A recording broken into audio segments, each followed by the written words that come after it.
കൂടുതൽ വാർത്തകളും വീഡിയോകളും കാണാൻ ഈ ചാനൽ സബ്സ്ക്രൈബ് ചെയ്യുക. കൂടെ ബെൽ ബട്ടൺ അമർത്തുക. നമസ്കാരം. ഏഷ്യലേറ്റിയുടെ എപ്പിസോഡിലേക്ക് എല്ലാ മനുഷ്യർക്കും സ്നേഹം നിറഞ്ഞ ഹൃദയം നിറഞ്ഞ സ്വാഗതം. ഇന്നത്തെ നമ്മുടെ വിഷയം മരിച്ചവരുടെ ആഭരണം ജീവിച്ചിരിക്കുന്നവർ ഉപയോഗിച്ചാൽ. മരിച്ചവരുടെ ആഭരണം, മരിച്ചവരുടെ വസ്തുക്കൾ എടുക്കരുത്, അതിനെക്കുറിച്ചൊക്കെ കുറെ എപ്പിസോഡുകളൊക്കെ ഞാൻ ചെയ്തിട്ടുണ്ടായിരുന്നു. അതിന്റെ ഗുണങ്ങളും ദോഷങ്ങളും ഒക്കെ വെച്ച് എപ്പിസോഡ് ഞാൻ ചെയ്തിട്ടുണ്ടായിരുന്നു. അപ്പൊ അത് നോക്കിയാൽ കൂടുതലായിട്ട് അറിയാൻ പറ്റും. അപ്പൊ നമുക്ക് ഈ ആഭരണം, നമുക്ക് വിലയുള്ള സാധനങ്ങളൊന്നും കളയാൻ ആരും അങ്ങനെ നഷ്ടപ്പെടുത്താൻ ആരും തയ്യാറാവില്ല. ഞാൻ പറഞ്ഞിട്ട് മരിച്ചവരുടെ വസ്തുക്കള്, പ്രത്യേകിച്ച് ആഭരണങ്ങൾ, വെള്ളിയോ സ്വർണ്ണോ ഡയമണ്ടോ എന്തും ആയിക്കോട്ടെ, അത് അതേപടി ഉപയോഗിക്കാതെ അത് മാറ്റി വാങ്ങിക്കുന്നത് ഒന്നുകൂടെ നന്നായിരിക്കും. മാറ്റി വാങ്ങിക്കുമ്പോൾ അത് വേറെ ഇതായിട്ട് പോവുമല്ലോ. നമുക്ക് അത് കൊടുക്കുകയും ചെയ്യാം, വേറെ നമുക്ക് സാധനം കിട്ടുകയും ചെയ്യും. അപ്പം വളരെ രസകരമായിട്ടുള്ളൊരു കാര്യം, എന്നാൽ അല്പം ഭയപ്പെടുത്തുന്ന കാര്യം നമുക്ക് എൻ്റെ ഇതൊരു അനുഭവത്തിനിടയ്ക്ക് ഒന്ന് വന്നതാണ്. വലിയ നാളായി കാണത്തില്ല, കൂടി വന്ന ഒരു 4-5 മാസം മുമ്പ്. അതായത് ഒരു സ്ത്രീക്ക് ഭയങ്കര ബാധാവിഷയം. അവർ ഭയങ്കരമായിട്ട് അലറുകയും കൂവുകയും വിളിക്കുകയും ഒരു വീട്ടിൽ നിന്ന് ഇറങ്ങി പോവുകയും അങ്ങനെ ഭയങ്കര അവരെല്ലാമായിട്ടങ്ങ് മാറുക. പല പ്രമുഖ ജ്യോതിഷന്മാരുടെ തന്ത്രിമാരുടെ ഒക്കെ പോയി. സംഭവം അവരെന്തൊക്കെയോ വഴിപാടും എന്തൊക്കെയോ പൂജകളും ഒക്കെ പറഞ്ഞു. പക്ഷെ എന്നിട്ട് ആളിന് മാറ്റമൊന്നുമില്ല. ഇപ്പൊ എന്റെ വലിയ വലുപ്പം പറയുമോ അല്ലെങ്കിൽ ഞാൻ എന്നെ തന്നെ പൊക്കുവോ ഒന്നും ചെയ്യല്ല കേട്ടോ. അപ്പൊ എന്തായാലും നമുക്ക് ഭഗവതി അനുഗ്രഹം കൊണ്ടായിരിക്കാം, ഞാൻ എന്തോരം നോക്കി ദീപാസനം നോക്കി കഴിഞ്ഞപ്പോഴത്തേക്കും ഇവർക്ക് ഈ പറഞ്ഞതുപോലെ തന്നെ ഒരു താലിമാലയാണ് ഇവർക്ക് ബാധയായി വന്നേക്കുന്നത്. അതെങ്ങനെ വന്നു എന്ന് നോക്കാം. അപ്പൊ ഇവര് കൊല്ലത്തു നിന്ന് വന്നൊരു സ്ത്രീയും ഭർത്താവും എല്ലാം കൂടെ വന്നു. അവരുടെ എന്നിട്ട് ബന്ധുക്കളും എല്ലാം കൂടെ പിടിച്ചുകൊണ്ടാണ് അവര് വന്നത്. ജ്യോതിഷാലത്തിലൊക്കെ ഇരുന്ന് വലിയ ബഹളമൊക്കെ ഉണ്ടാക്കിയവര്. അവര് ഒഴിഞ്ഞു പോകത്തില്ല, അങ്ങനെയാണ് ഇങ്ങനെയാണ് എന്നൊക്കെ പറഞ്ഞ് വലിയ ബഹളമൊക്കെ ഉണ്ടാക്കി. അപ്പൊ ഇവിടെ പ്രശ്നമായിട്ട് നമ്മൾ നോക്കി കഴിഞ്ഞപ്പോഴത്തേക്കും ഇവർക്ക് താലിമാല ഒരു 6-7 മാസം മുമ്പ് നഷ്ടപ്പെട്ടിരുന്നു. പക്ഷെ ഇവര് ആറ്റിലെന്തോ കുളിക്കാനായിട്ട് പോയത്. അന്നേരം അവിടെ വെച്ച് എന്തോ അഴിഞ്ഞു പോയോ മറ്റോ ചെയ്തതാണ്. അങ്ങനെ താലിമാല പോയി, 1.5 പവന്റെ സ്വർണ്ണം അതിന് പോയി, നഷ്ടപ്പെട്ടു പോയി. അപ്പൊ ഇവരുടെ ഭർത്താവാണ് മഹാപിശുക്കനായിരുന്നു.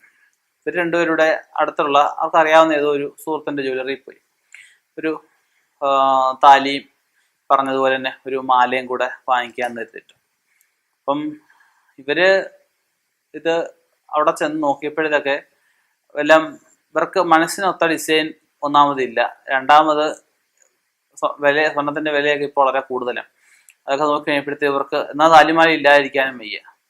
അങ്ങനെ വന്നപ്പോഴാണ് ഒരു ചെറുപ്പക്കാരനോടുള്ള ഒരാള് കുറച്ച് 2-3 വളയും മോതിരവും കുറച്ച് സ്വർണ്ണം എല്ലാം കൂടെ വിൽക്കാനായിട്ട് വന്നു. നോക്കിയപ്പോൾ അതിനകത്തൊരു താലിമാല, ഇവരുടെ നഷ്ടപ്പെട്ടു പോയ അതേ താലിയുടെ അതേ ഡിസൈനുള്ള താലി, ആ മാലയുടെ അതേ ഡിസൈനുള്ള മാല.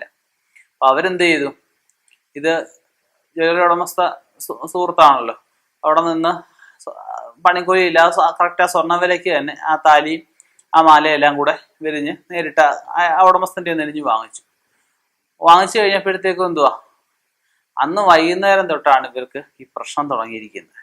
എന്നാ ഇത് വാങ്ങിച്ചു, ഇത് ദൈവാധീനം ഉണ്ടോ എന്തായാലും നോക്കിയിട്ടൊന്നും വേണ്ടേ വാങ്ങിക്കാനായിട്ട്. ലാഭത്തെ കിട്ടിയപ്പോൾ ആരായാലും ലാഭം നോക്കുന്നവരാല്ലാരും.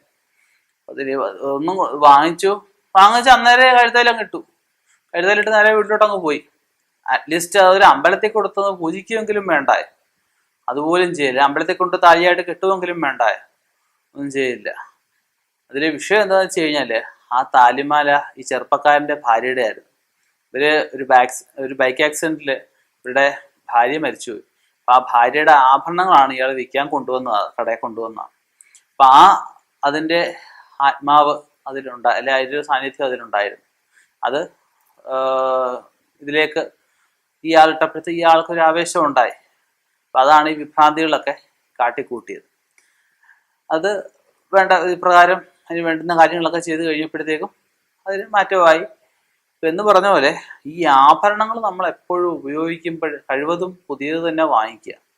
ചില കേൾക്കുമ്പോൾ തോന്നും നമുക്ക് സ്വർണ്ണക്കടക്കാരുമായിട്ട് എന്തെങ്കിലും പരിചയം കാണും, അതുകൊണ്ടൊന്നും പറഞ്ഞൊന്നുമല്ല.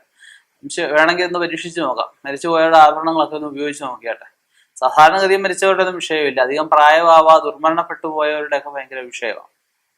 അങ്ങനെയൊക്കെയുള്ള കാര്യങ്ങളും ശ്രദ്ധിക്കണം. മരിച്ചവരുടെ ആഭരണങ്ങൾ കഴിവതും ഉപയോഗിക്കാതിരിക്കുക. ഒന്നുകിൽ മാറ്റി വാങ്ങുക, അല്ലെങ്കിൽ ഉരുക്കി വേറെ ആക്കിയാലും വിഷയമില്ല. കഴിവതും മാറ്റി വാങ്ങുന്നതാണ് നല്ലത്. പറ്റുവാണെങ്കിൽ അവർക്കൊരു ദോഷം ഉണ്ടാവുമെന്ന് വെച്ചാൽ നിങ്ങൾക്ക് ഇപ്പോൾ ഉണ്ടാവും. അങ്ങനെ വിഷയമൊന്നുമില്ല. കാരണം അവരത് കൊണ്ടുപോയി ഉരുക്കുകയല്ലേ. ഉരുക്ക് അത് വേറൊരു ആഭരണമാക്കി മാറ്റുക. അപ്പൊ അതിന്റെ ആ സാന്നിധ്യം പൂർണ്ണമായിട്ടും അങ്ങോട്ടങ്ങ് പൊക്കോളും. ഒരു സാധനം നശിക്കുന്നതുകൊണ്ട് അതിൻ്റെ ഇതങ്ങ് പോകുമല്ലോ. അപ്പൊ അങ്ങനെയുള്ള കാര്യങ്ങളൊന്നും ശ്രദ്ധിക്കേണ്ടതാണ്.